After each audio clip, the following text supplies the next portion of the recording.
Right here, y'all, we gonna hurry up and get into this because the nigga gotta get in the bitch ass Amazon and slave for motherfucking Elon Musk hoe ass. Alright, probable homeland of the Muskogee Creeks. You already know the Muskogee is your Seminole stock. These are your Massey stock. This is your Alabama. This is your Texas. This is us. You know what I'm saying? This ain't that. This is this and this ain't that. This is not the plains. You know what I'm saying? I don't want to take it there. Them is our little half cousins. We fuck with y'all, but y'all been bleaching out for a long time. We know y'all been fucking with the Asians. When Zhang Hu came, y'all mixed in with Homie, as we read, who sang and all that. They've been mixing in for over 1,000 years.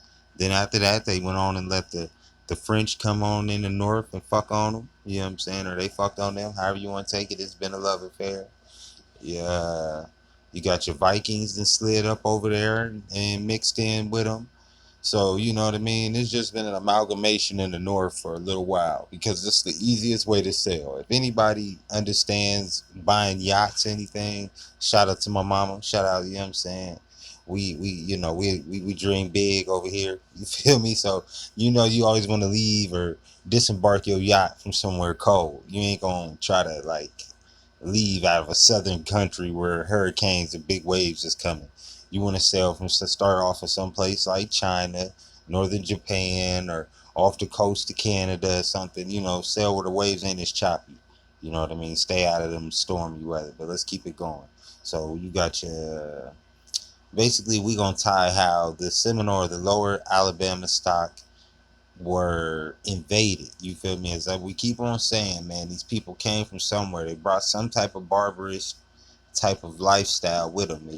As we did in like video two, as you can see, we came back and we find that the olmec, Itzamaya, you know what I'm saying, they had left. And where'd they go? They went up to Georgia. They went up to South Carolina. They went up to Texas. They went up to Florida. They went all into these areas before they came back. And when they come back down, shout out to Doodle Vision, aka James Flames, learning shit from Texas. Swinging that bubble Lexus, neon every, y'all understand. Uh, but they basically on the way back, they come back and they find a bunch of motherfucking hijacks. They find a bunch of uh, they find these New Orleans speaking motherfuckers sitting in the temple, and they are not the Dons. You feel me? And since they are not the Dons, they weren't supposed to be there. Uh, this is a holy place. They got their heads cut off. You feel me? And they made their head into an incense rack. These niggas' heads is an incense rack now. So let's just keep it moving. All right. So right now, what we checking out in this first picture is Laguna de los Cerros, Veracruz. The earthworks constructed in 250 AD to 900 AD. Many copper artifacts are found here. Copper, gold, and I can't remember what the other metal is mixed together to make this special gold tip spear. As you can see, they're always bringing up. That's what Columbus was so impressed by. Over here, we have the Creek architecture in Georgia, 1 and 2. You always have like your Etowah Mound, your Yuchi chiefs, the great sun, the gods, the son of gods. You always gonna hear this reference, even going back to anybody connected with the olmec or this old civilizations, about sun worship. Everybody believed that they were the son of God or closest thing to God, and that's the sun. It grows all, it helps all. You know what I mean? So we start to get these future stories, as you know, that our man Plato and all of them sitting over there were talking about Atlantis, and they said that they got their gods from Atlantis. And now that it's been the telephone game over there for so long, everybody has tried to insert themselves in the story, and now they're arguing over some shit that ain't got nothing to do with it. Let's keep it moving. All right, we come on down here, and it says, what's that?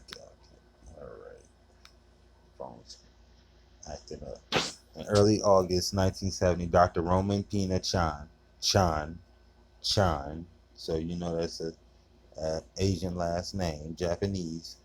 So let's keep it in perspective of who's teaching you about what, you know what I mean, and why they feel so comfortable, Hushin Chinos, you know what I mean, telling you about these things.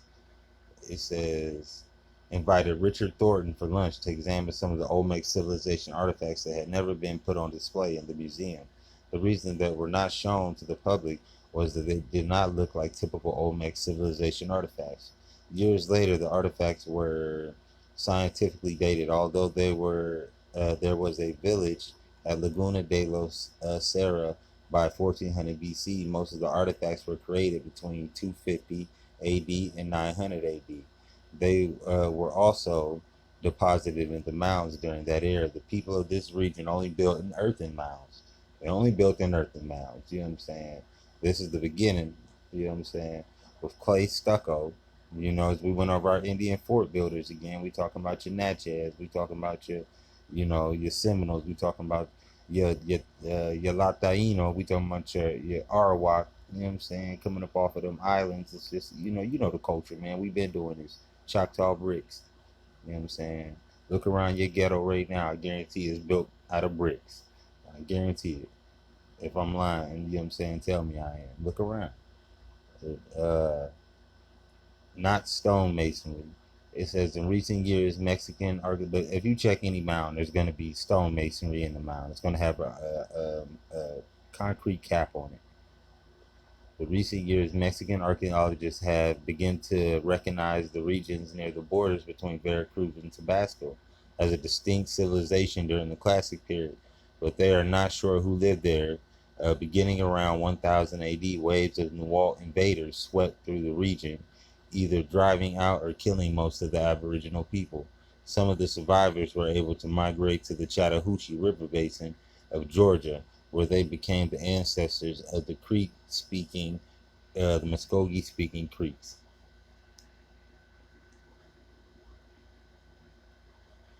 Come on, screen, don't freeze.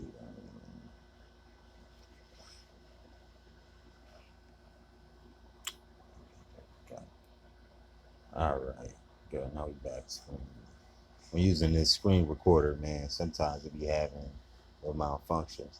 Besides the obvious shared architectural traditions, the region around Laguna de los Creeks and the Creek town, craftsmen and civilization excelled in the production of the copper tools, ornaments, and weapons and copper artifacts of the Etowah mounds, where they also sophisticated the design and motifs in the Etowah were from Chichen Itza. However, only among the towns of the lower Chattahoochee River in the western Florida do you see motifs of typical Laguna de los Cerros.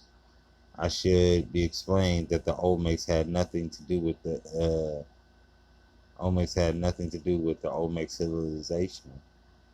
When the clusters of the Western Maya ethnic group in the southern Mexico, has now become clear that the people of the Creek Confederacy, now Muskogee Creek Nation, were the descendants of emerging Western Maya immigrants to Georgia with Panon immigrants of eastern Peru.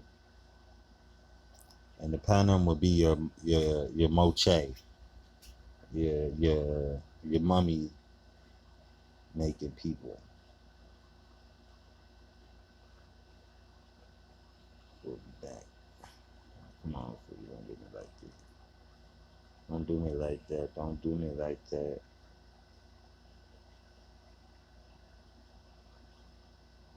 Okay.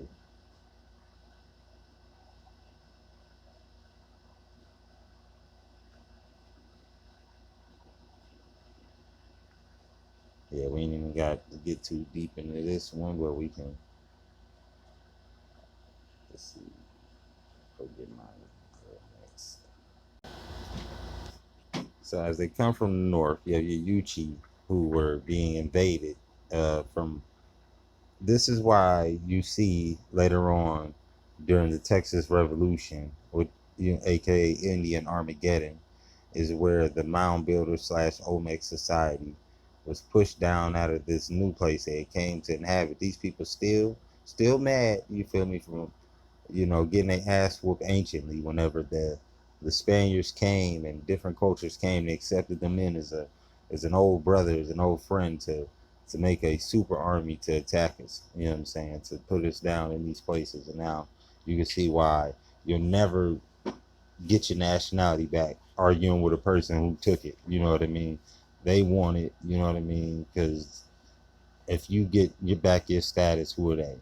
The Hope Well were the second of the three mound building civilizations that were the strongest civilization for 500 years and grew into the middle of the United States Hopewell trade, reached from the Atlantic Ocean to the Great Plains, from Lake Superior to the Gulf of Mexico.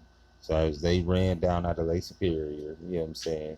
Because like they said, anybody that's working with that ancient Roman metal, if you know about your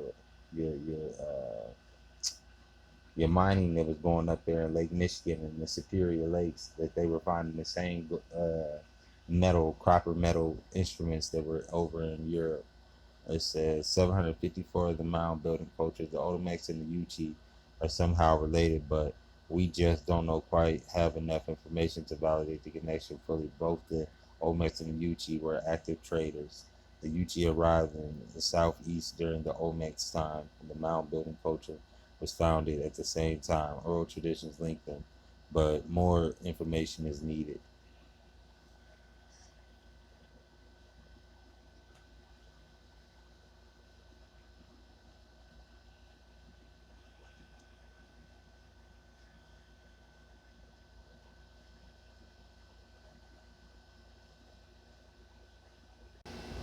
When history in Mexico, it says, but who were they?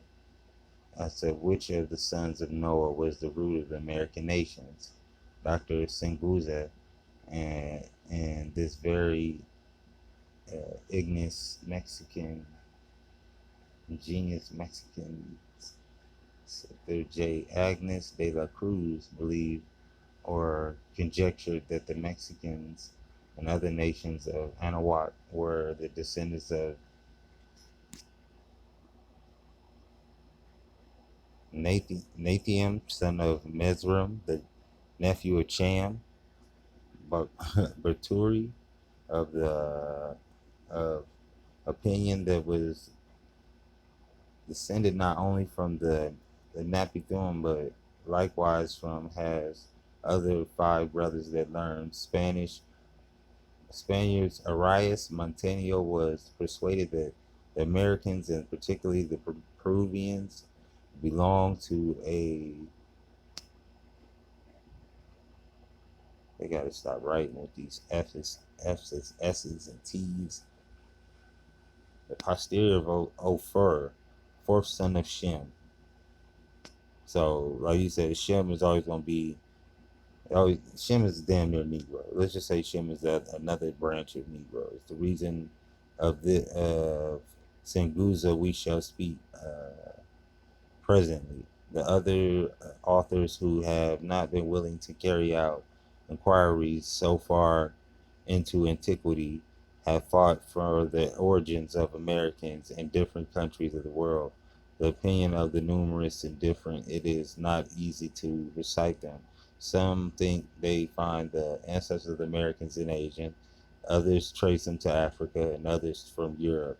Among those who imagine they have found them in Europe, some have supposed their ancestors the Grecians, others the Romans, others the Spaniards, others the Irish, others the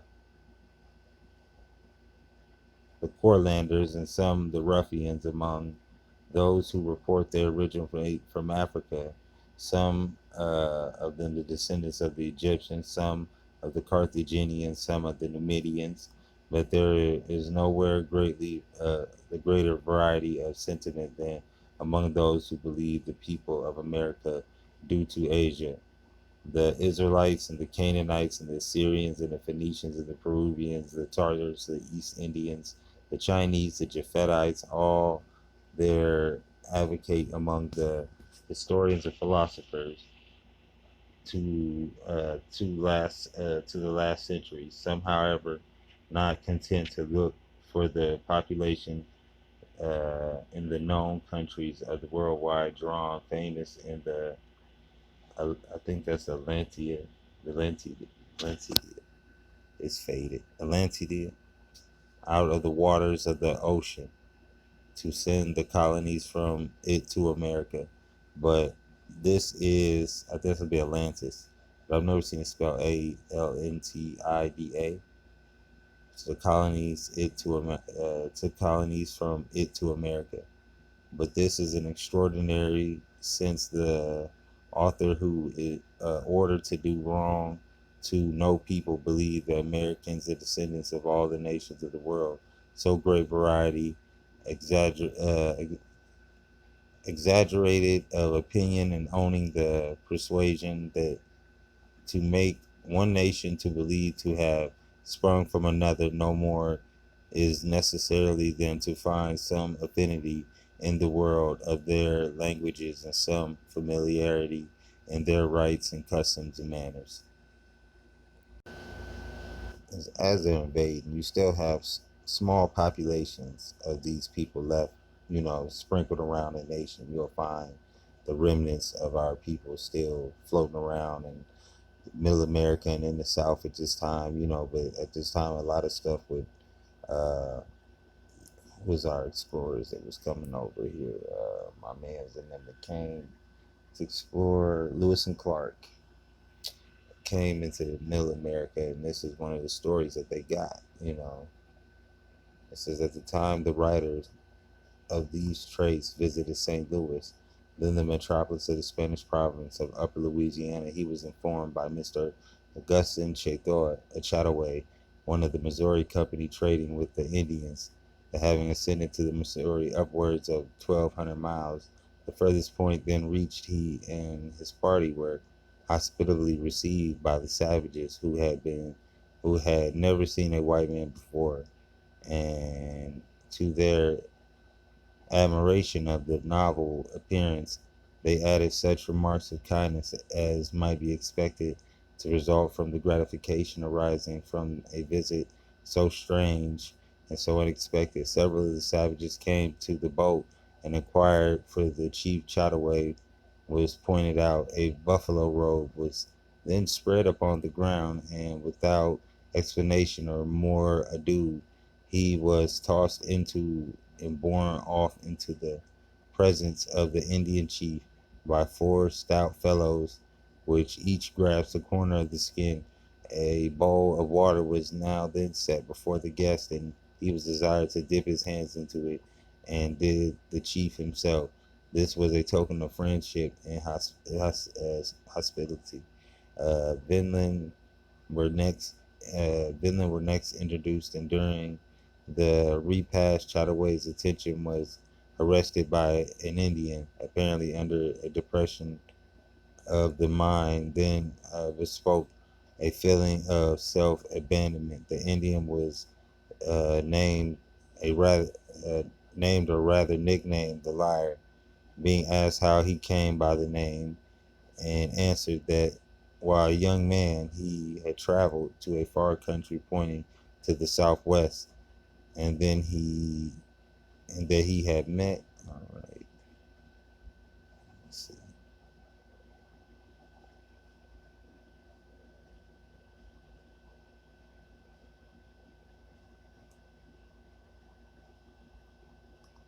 with a man in the woods whose skin was black and whose head was covered with wool instead of hair. And then one returning to the nation and narrating the fact, no one would believe him. And then said he that have dubbed me the liar. And T'Challa replied, I could show you 100 such men in my country. Black and woolly, exclaimed the Indian. Yes, both black and woolly.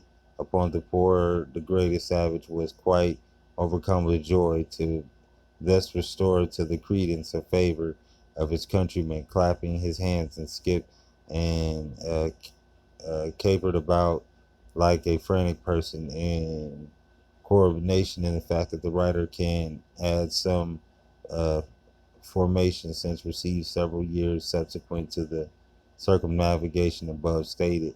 Now 1821, George Shannon, Esquire, the president of Lexington, Kentucky, and the attorney for the District of Kentucky, was a sergeant of the soldier under Lewis and Clark in the exploring expedition under the Missouri and thence to the Pacific Ocean, arriving at one of the Indian villages on the river, most likely the same one above alluded to. They and they found an individual savage called the liar, So difficult as it is to calf off the epithet, however unmerited, when one fastens one's objective by custom, the savage is seen among the boat. A crew of Negro men exhibited emotions of joy similar to those already mentioned and exclaimed, "Now our people can see and judge for themselves."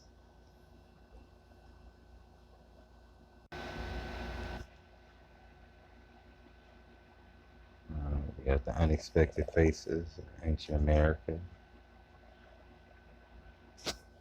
Alexander Bonds, what the hell, boy name? Yeah, Von Wooten. Some of the artifacts he found, and get you a better grasp on the mix of people that was coming together and fighting. You know what I'm saying? These are some of the maps that you find that will predate America's discovery before Columbus. America Vespucci. This is the Marco Polo map.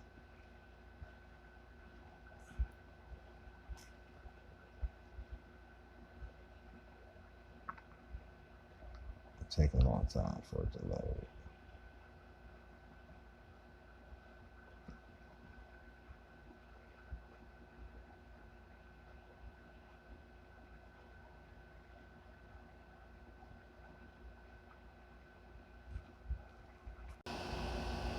Okay. It says, when I implied in my pre-Columbian terracotta book, The Art of the Terracotta Pottery, that the white or even Negro people existed in America long before Columbus, I immediately was challenged with the argument, but what about the wheel, the absence of the wheel?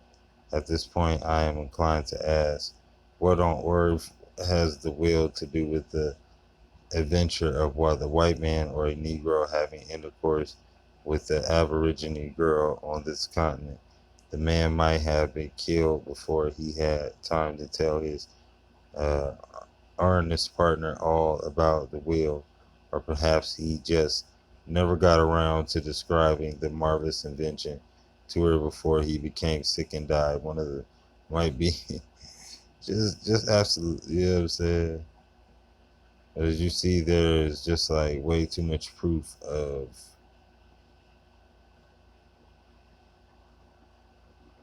they were always constantly every time he would bring up the fact that there was a Negro presence here, they would argue with him, they would challenge him, they didn't want this information out. American Pride.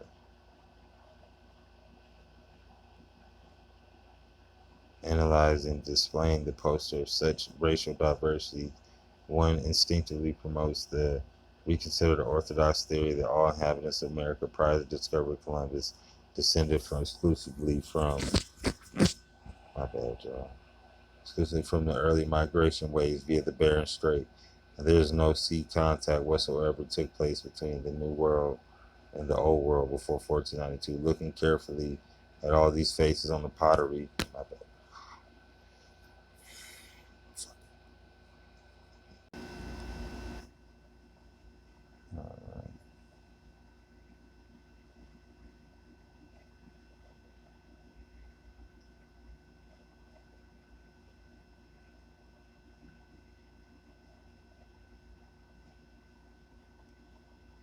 It's another reason to examine the probability of early translated contacts is affordable with the work of a famous African explorer, Leo Forbinius.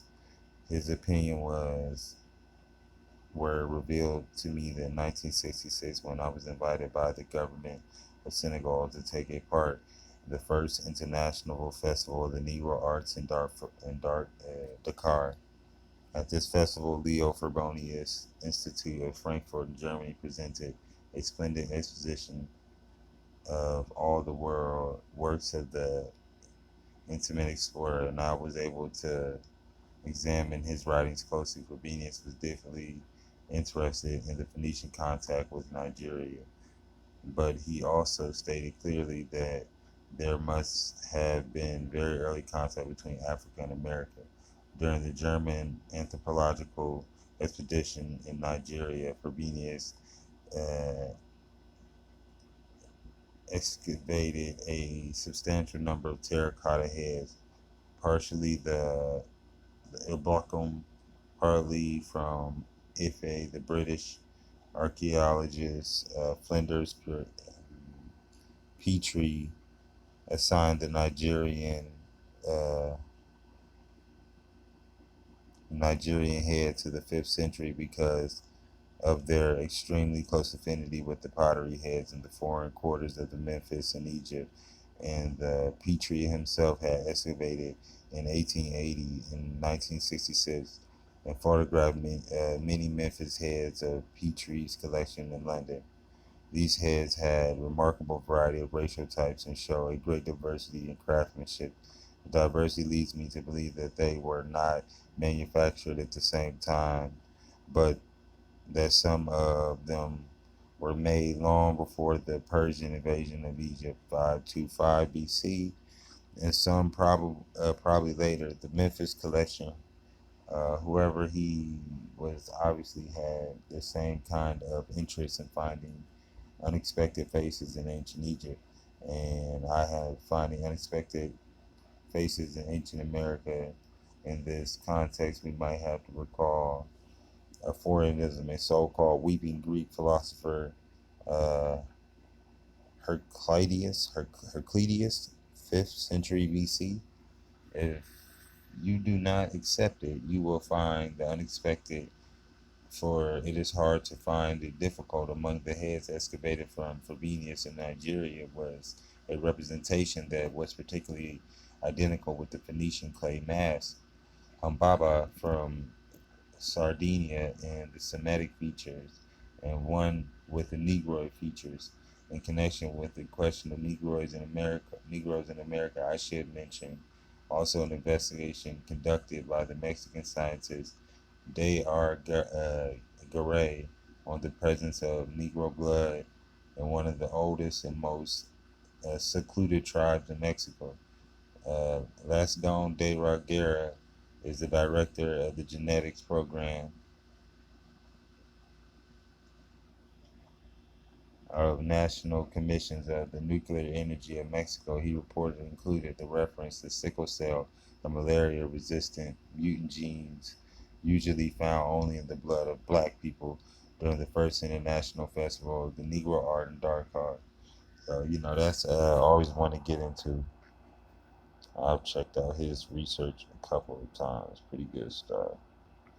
So, won't let me highlight any words in the book, but we'll still get that information. I'll make sure I get that research for y'all. We probably have to do a part two because I'm about to drive to work. Uh,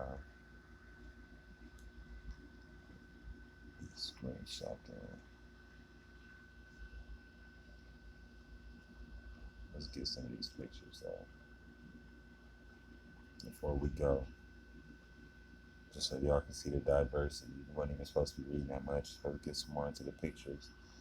Uh, we're gonna start reading about some of the different things they called the leaders and everybody of the Muskogee Creek. We're gonna break it down and show how the creeks began to mix in with other people and began to flip on the more indigenous side of the family, if you want to call it that. But as you can see, we have the boatmen, we have the Phoenicians. That as we did the Algonquin conquest, if you check those videos out I made, you'll start to see how the Negroid people of America started to leave and go out amongst the world and make these different little Phoenician civilizations and whatnot, and mix in with other people. And then as the story of the Holy Land and different places got around, these same people wanted to come back home. Their children wanted to come see what it was their ancestors spoke about. So eventually they would try to make a pilgrimage back to the great Holy Land across the Atlantic and the Pacific. There's just some great pictures in here. I can't believe it's taking this long to load. There we go. You see Chinese, you see big Jewish looking up, you see more African, you see like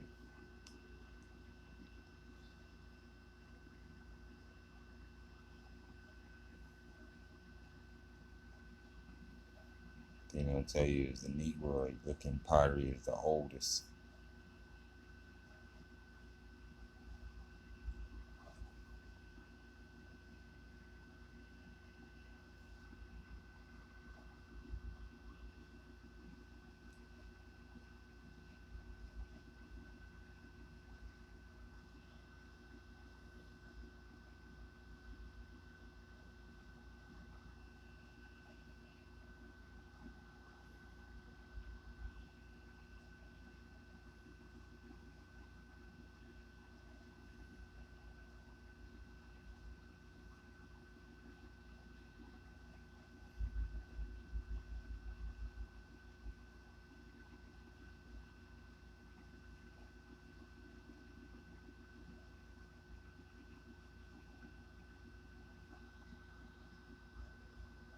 Lips, nose, eyes,